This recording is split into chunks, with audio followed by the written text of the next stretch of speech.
Vamos falar agora do argumento ad hominem circunstancial. É o segundo tipo de argumento ad hominem. Ao contrário dos exemplos de ataque pessoal direto à veracidade, confiabilidade ou caráter do argumentador, os exemplos de argumento ad hominem circunstancial contra a pessoa são baseados na alegação de que as circunstâncias da pessoa são incoerentes com a posição que defende na argumentação.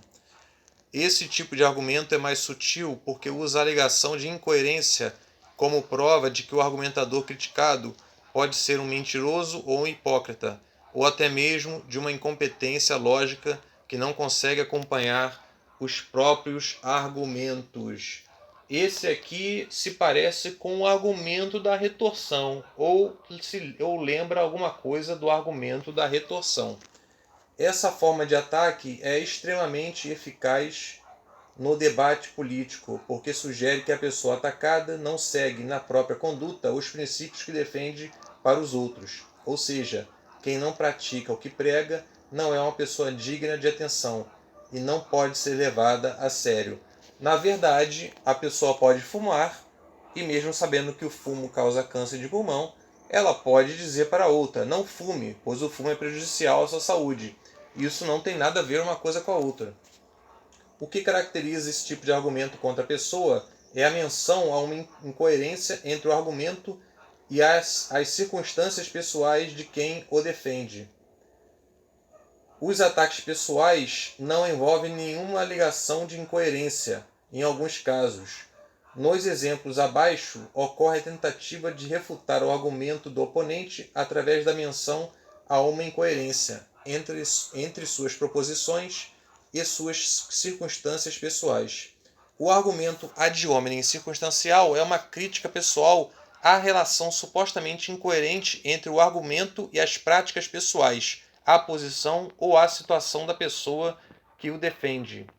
Em alguns casos, esse tipo de crítica pode ser uma objeção razoável, mas é fácil se confundir a respeito da conclusão correta a ser tirada desse tipo relativo de argumento. Considere o seguinte diálogo. O pai fala para o filho: há fortes indícios de ligação entre cigarro e doenças crônicas do pulmão. O cigarro também está associado a muitas outras doenças sérias. Fumar não é saudável, portanto, você não deve fumar. E o filho diz: mas você mesmo fuma. Chega de falar contra o cigarro.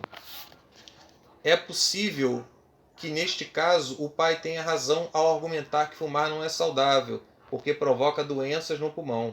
Supondo que o filho queira, como deveria querer, ser saudável, a conclusão do pai de que ele não deve fumar é um argumento racional. É claro que o fato do pai fumar não tem nada a ver com o fato do fumo causar problemas de saúde e o pai está falando isso para o filho.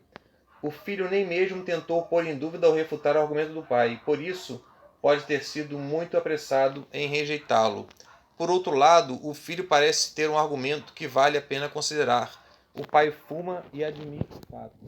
Neste caso, o fato de defender o contrário para o filho não é incoerente com sua prática. O que vocês acham? E será que essa incoerência pessoal não é uma base razoável para criticar ou contestar a defesa que o pai faz do seu próprio argumento? E aí, como é que fica? É como se o filho estivesse dizendo: se o seu argumento tem algum valor, por que você mesmo não o segue? Não existe ligação entre uma coisa e outra. Parece, portanto, que tanto o argumento do pai quanto do filho estão sujeitos a uma crítica razoável. Quem está certo e como resolver essa questão? O primeiro passo construtivo é apontar certa ambiguidade ou confusão a respeito de qual é a conclusão do argumento. Se a conclusão for entendida de maneira impessoal, como a proposição fumar não é saudável ou quem quer ser saudável não deve fumar, o argumento pode ser muito razoável. Pelo menos, o filho não parece estar refutando esse aspecto do argumento.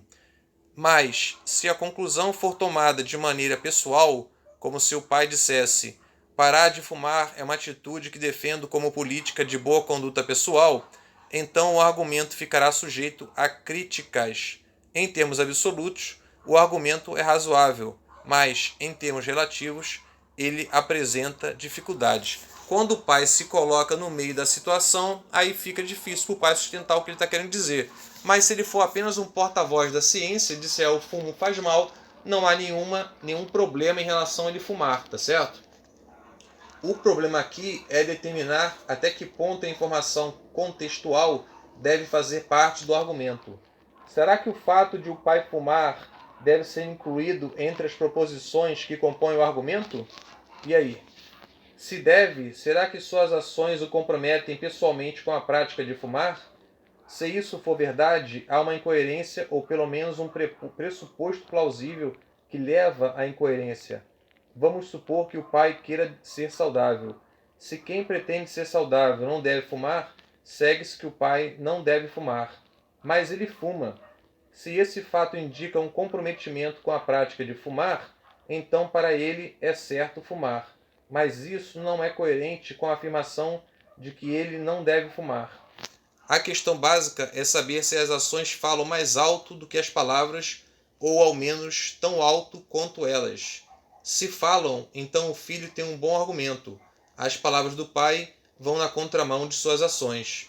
É claro que às vezes tais incoerências podem ser explicadas, defendidas ou desculpadas, mas certamente não deixa de ser racional afirmar que o pai deve ao filho uma defesa ou explicação de sua posição. Essa é uma situação complicada para o pai sair. Porém, ele pode dizer que está sendo apenas um porta-voz da ciência, tá certo? Por outro lado, tomando o argumento do pai de maneira mais impessoal, a conclusão, abre aspas, fumar não é razoável, fecha aspas, está baseada em provas razoáveis. Então, ao negar a argumentação inteira, o filho joga fora o bebê junto com a água do banho. É uma negação apressada e prematura. Apressada e prematura. Vamos terminar por aqui a primeira parte do argumento ad hominem circunstancial.